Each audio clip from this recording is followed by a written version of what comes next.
Bom dia, gente. Bom, nós vamos dar início agora ao nosso segundo bimestre e vamos continuar falando sobre a Europa, né? Eu sei que muitos aí devem estar dizendo, eu não aguento mais a Europa, mas a gente ainda vai aguentar aí um tiquinho, tá? Um pouquinho. Então, olha só. Nosso assunto agora é o capítulo 4, Espaços Econômicos da Europa. A Europa foi um berço da Revolução Industrial, né? E por isso ela alterou profundamente a forma de o mundo ver os meios de produção. E a economia mundial também mudou com relação a isso, tá? Aqui nós vamos ter um mapa da Europa todinho, tá? Só para lembrar vocês aí. E vamos para um outro ponto agora, que é a Revolução Industrial.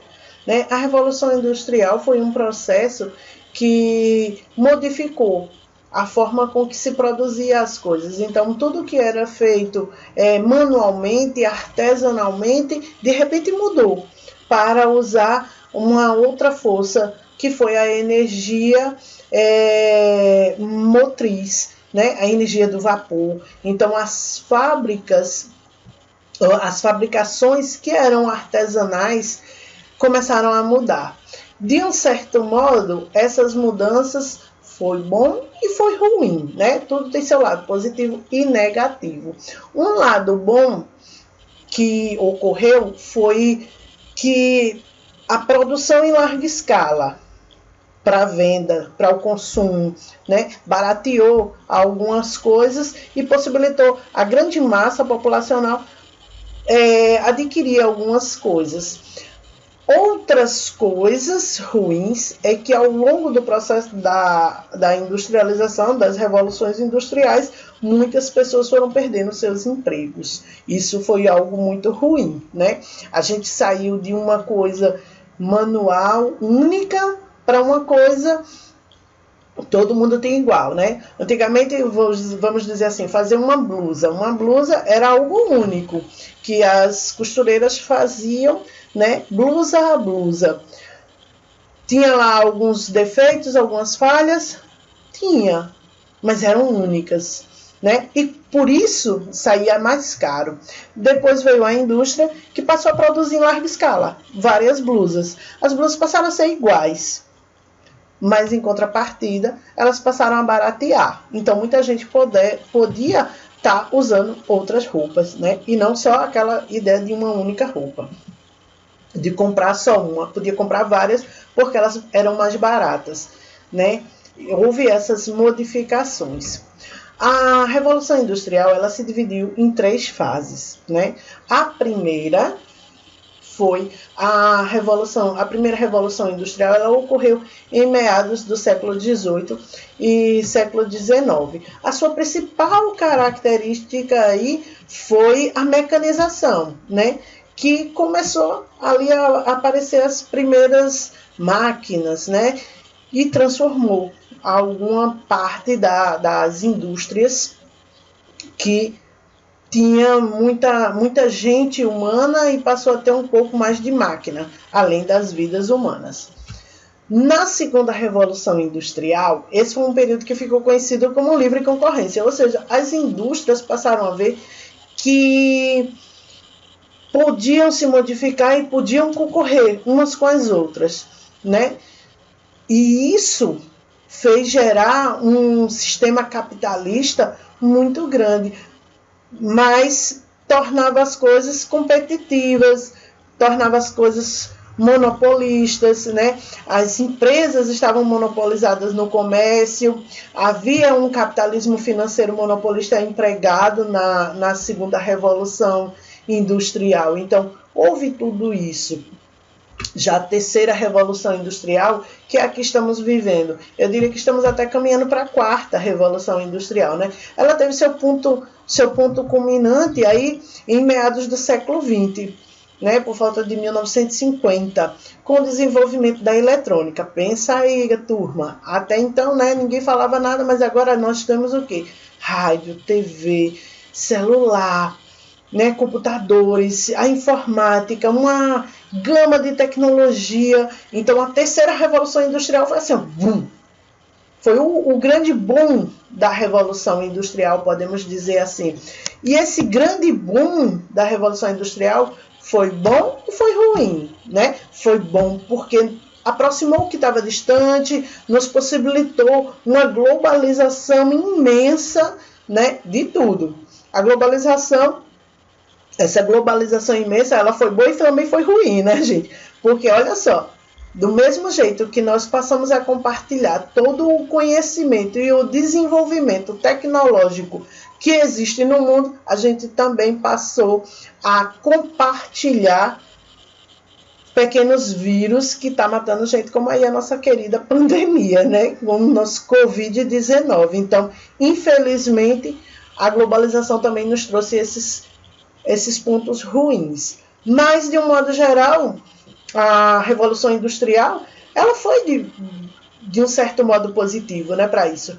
O ruim na terceira Revolução Industrial é que ela demonstrou que só ia continuar nas indústrias quem tivesse conhecimento, quem tivesse estudo. Por isso que eu falo para vocês direto, gente, estuda, né? Futuramente vocês vão precisar de muito estudo.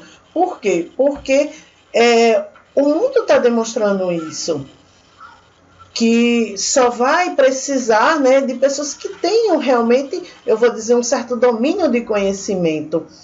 Né? Inteligência não, porque todos nós somos inteligentes, mas quem domina o conhecimento é que vai se sobressair. E a terceira revolução industrial nos mostrou isso bem claramente. Ou seja, as indústrias se mecanizaram ao ponto de máquinas tomar o lugar de operários. E só ficou os operários que sabiam manusear computadores. Olha só. Então, ou você tem um conhecimento, ou você está fora do mercado de trabalho, né? Então, a terceira revolução industrial também teve esse outro ponto. Mudando aí um pouquinho, né? Vamos para a nossa Europa Ocidental. Por que para a nossa Europa Ocidental? Porque, como vocês viram, não dá para estudar a Europa como um todo. Então, infelizmente, vamos ter que dar umas fracionadas, tá?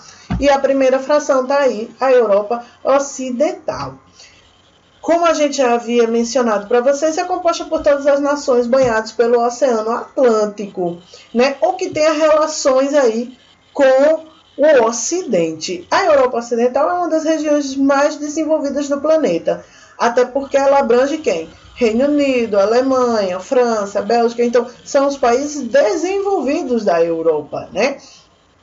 Ela tem um fluxo de turista muito grande, uma diversidade de belezas naturais que atrai muita gente. E as culturas, os costumes. Então, a Europa Ocidental, ela é atrativa por si só, né? Além de desenvolvida. A sua economia, ela faz referências às exportações de produtos manufatureiros. Mas esses produtos, eles são de alto valor tecnológico, certo? Ele é o centro das diversas transições monetárias globais. Ou seja, é na Europa Ocidental onde grande parte das mercadorias estão sendo comercializadas. Exerce uma influência muito grande nas decisões socioeconômicas ao redor do mundo. Também é conhecida, né, pela grande quantidade de portos e também pela aglomeração de frotas marítimas, pela sua localização geográfica, que é favorável, né? Que cria ali várias baías, vários portos. Então, a Europa, ela é bem desenvolvida, ela tem esse ponto importante e a gente já até comentou sobre isso em anos passados, né? Acredito que no 8º ano nós comentamos sobre isso, que do 7º para o 8º, que o desenvolvimento econômico, quando ele está atrelado a vários meios de transporte, entre eles o hidroviário, que é um meio de transporte barato, assim como o ferroviário, né? A economia cresce mais rápido. No Brasil, infelizmente, a gente usa mais o rodoviário, então a gente tem um custo a isso. Já a Europa, eles preferem usar o hidroviário. E para isso eles contam com vários rios navegáveis e com boa transição aí comercial, tá? Eu botei aqui essa imagem para vocês terem noção de como funciona, né, um porto na Europa. Esse é o Porto de Roterdã, na Holanda. É um grande importador e exportador de produtos industrializados. Eu diria que é até um dos maiores portos da Europa. O desenvolvimento econômico e industrial dos países ocidental, ele só pode ser feito de uma forma, gente, dividindo por países, porque não dá para fazer uma análise como um todo, tá? Então, vamos lá. Eu vou fazer menção aqui aos 3 mais importantes, tá? Que a Alemanha é o primeiro, é um dos países mais industrializados do mundo, né? Depois de ter saído da Segunda Guerra Mundial, devastado, aquela coisa toda, para se tornar um dos países mais industrializados do mundo. Eles utilizam o Rio Reno e o Rio Ruhr, onde está localizado boa parte da região siderúrgica alemã, né? Com destaque aí para a facilidade que eles têm para os transportes pelo Rio Reno. Um outro ponto que desenvolveu demais a Alemanha foi eles participarem do CEE, da Comunidade dos Estados Independentes, né? Ou seja, eles passaram a ter uma certa autonomia sobre o seu mercado, né? E com isso eles desenvolveram um mercado consumidor muito grande. Um outro ponto, a Alemanha é muito rica em reservas de carvão mineral, o que possibilitou o desenvolvimento de muitas indústrias. Não vou estar citando o nome delas, mas aqui do lado tem um mapinha com algumas indústrias bastante importantes da Alemanha. Próximo país seria o Reino Unido, né? A gente vai lembrar que foi o primeiro país do mundo a se industrializar, onde começou a Revolução Industrial, né? Movido pela energia de carvão, o país liderou a primeira Revolução Industrial. Atualmente é a 5ª maior economia do mundo e a 2ª da Europa, né? Perdeu o cenário aí só para a Alemanha, por isso que eu botei a Alemanha primeiro do que o Reino Unido. Vocês podiam estar perguntando por que a professora não falou logo do Reino Unido, que teve a primeira Revolução Industrial, mas ela perdeu um pouco do seu protagonismo aí por conta do desenvolvimento alemão, tá? O Reino Unido, ele tem suas principais indústrias, a siderúrgica, a construção naval, a automobilística, a aeronáutica e a têxtil. Então, é um país que eles sabem, né, se desenvolver, eles sabem produzir, eles sabem como fazer, eles começaram a industrializar o mundo, eles industrializaram o mundo, para falar a verdade. O nosso próximo país seria a França. O processo de industrialização se tornou, só ficou forte, né, só ocorreu com o fim da Segunda Guerra Mundial. Hoje, a França é considerada um país industrializado, também um dos, né, são tantos tão industrializados, mas a França está no meio. As suas principais atividades estão concentradas principalmente em Paris, tá?